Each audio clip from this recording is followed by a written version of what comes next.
નમસ્કાર મિત્રો, સ્વાગત છે તમારું અમારી YouTube ચેનલમાં। તો મિત્રો, આજના વિડીયોમાં જે ગુજરાત શ્રમયોગી કલ્યાણ બોર્ડ છે તો તેમની અગત્યની યોજના એટલે કે લેપટોપ સહાય યોજના વિશે ચર્ચા કરીશું કે જે યોજના અંતર્ગત ₹25,000 ની મર્યાદામાં સહાય આપવામાં આવે છે। યોજના વિશે આપણે તમામ માહિતી આજના વિડીયોમાં મેળવશું, પરંતુ તે પહેલા વિડીયો ગમે તો લાઈક અને શેર કરી દેજો, ચેનલમાં નવા હોય તો ચેનલને સબસ્ક્રાઇબ કરી દેજો। તો ચાલો મિત્રો, વિડીયોની શરૂઆત કરીએ।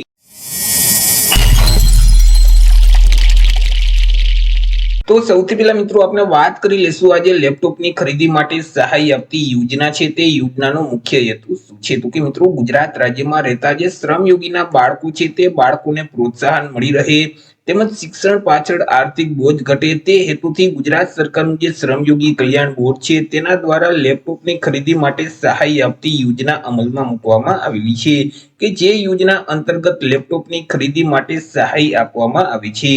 વાત કરીએ યોજનાના લાભ વિશે કે આ યોજનાનો લાભ છે તે કોને કોને મળવા પાત્ર થશે। તો કે યોજનાનો લાભ છે તે રાજ્યના કોઈ પણ વર્ગના શ્રમયોગીના બાળકોને મળવા પાત્ર થશે, કારણ કે યોજનાનું જે અમલીકરણ છે તે મિત્રો ગુજરાત સરકારનું શ્રમયોગી કલ્યાણ બોર્ડ છે તેના દ્વારા કરવામાં આવે છે, જેથી કરી રાજ્યના કોઈ પણ વર્ગના વ્યક્તિ કે જેઓ શ્રમયોગી છે તો તે શ્રમયોગીના બાળકોને આ યોજનાનો લાભ છે તે આપવામાં આવશે। મિત્રો, અહીં વિદ્યાર્થીઓએ કોઈ પણ સરકાર માન્ય બોર્ડ છે તેમાંથી ધોરણ 12 ની પરીક્ષા પાસ કરી હોય અને તેમાં ઓછામાં ઓછા 70% કે તેના કરતા વધારે ટકાવારી મેળવેલું હોવી જોઈએ, તેમજ વિદ્યાર્થીઓએ આગળ કોઈ પણ પ્રોફેશનલ અથવા તો જે ડિઝાઇનિંગનો કોર્સ છે તેમાં પ્રવેશ મેળવેલો હોવો જોઈએ, તો જ આ યોજનાનો લાભ છે તે મળવા પાત્ર થશે। મિત્રો, અહીં જે વર્ષમાં વિદ્યાર્થીઓએ ધોરણ 12 બોર્ડની પરીક્ષા પાસ કરેલ છે એ જ વર્ષમાં વિદ્યાર્થીઓએ લેપટોપની ખુલ્લા બજારમાંથી ખરીદી છે તે કરવાની રહેશે। લેપટોપની ખરીદી કર્યા પછી 6 મહિનાની અંદર આ જે યોજના છે તેમાં અરજી કરી દેવાની રહેશે। જો મિત્રો અહીં લેપટોપની ખરીદી કર્યા પછી 6 મહિના કરતા વધારે સમયગાળો થઈ જશે તો પણ યોજનાનો લાભ છે તે આપવામાં આવતો નથી। લેપટોપની જે ખરીદી છે તે વિદ્યાર્થીઓએ પોતાના નામે જ કરવાની રહેશે, તો જ યોજનાનો લાભ છે તેઓને મળવા પાત્ર થશે।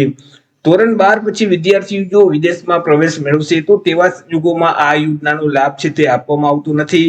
વિદ્યાર્થીઓના જે વાલી છે તે કોઈ પણ કારખાના અથવા તો સંસ્થામાં કામ કરતા હોવા જોઈએ અને તેઓ છેલ્લા 1 વર્ષથી લેબર વેલફેર ફંડ છે તે ભરતા હોવા જોઈએ।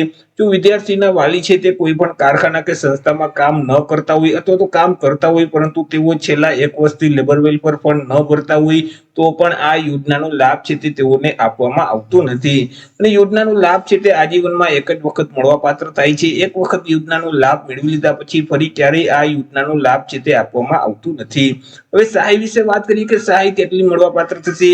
તો કે યોજના અંતર્ગત તમે જે લેપટોપની ખરીદી કરેલ છે તેમની જે કુલ ખરીદ કિંમત છે તે ખરીદ કિંમતના 50% સહાય આપવામાં આવશે અથવા તો વધુમાં વધુ ₹25,000 ની મર્યાદામાં સહાય છે તે મળવા પાત્ર થશે। બે રકમમાંથી જે રકમ ઓછી હશે એટલી અહીં વિદ્યાર્થીઓને સહાય છે તે આપવામાં આવશે। યોજનાનો જો લાભ મેળવવો હોય તો તમારે અરજી કઈ જગ્યાએ કરવાની રહેશે।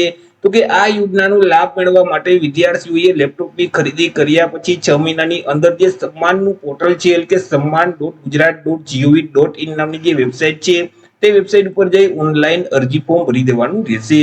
મિત્રો, અહીં ડોક્યુમેન્ટની વાત કરીએ કે ફોર્મ ભરતી વખતે કયા કયા ડોક્યુમેન્ટની જરૂર પડશે તો કે આધાર કાર્ડ છે, ધોરણ 12 પાસની માર્કશીટ છે, પ્રોફેશનલ કોર્સમાં તમે જે પ્રવેશ મેળવેલ છે તે અંગેનું પ્રમાણપત્ર છે, બેંક પાસબુકના પ્રથમ પાનાની નકલ અથવા તો રદ કરેલ ચેક છે, તમે જે લેપટોપની ખરીદી કરેલ છે તે અંગેનું GST નંબર વાળું ઓરિજિનલ પાકું બિલ છે, લેબર વેલફેર ફંડ ભર્યાની રસીદ છે અને તમે જે ફી ભરેલ છે તેની રસીદ છે।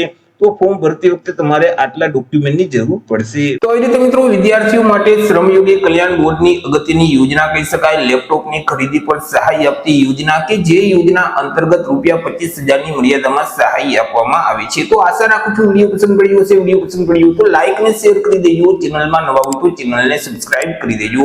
ફરી મળીશું એક નવા ટોપિક સાથે એક નવા વિડીયોમાં। ત્યાં સુધી જય હિન્દ, વંદે માતરમ।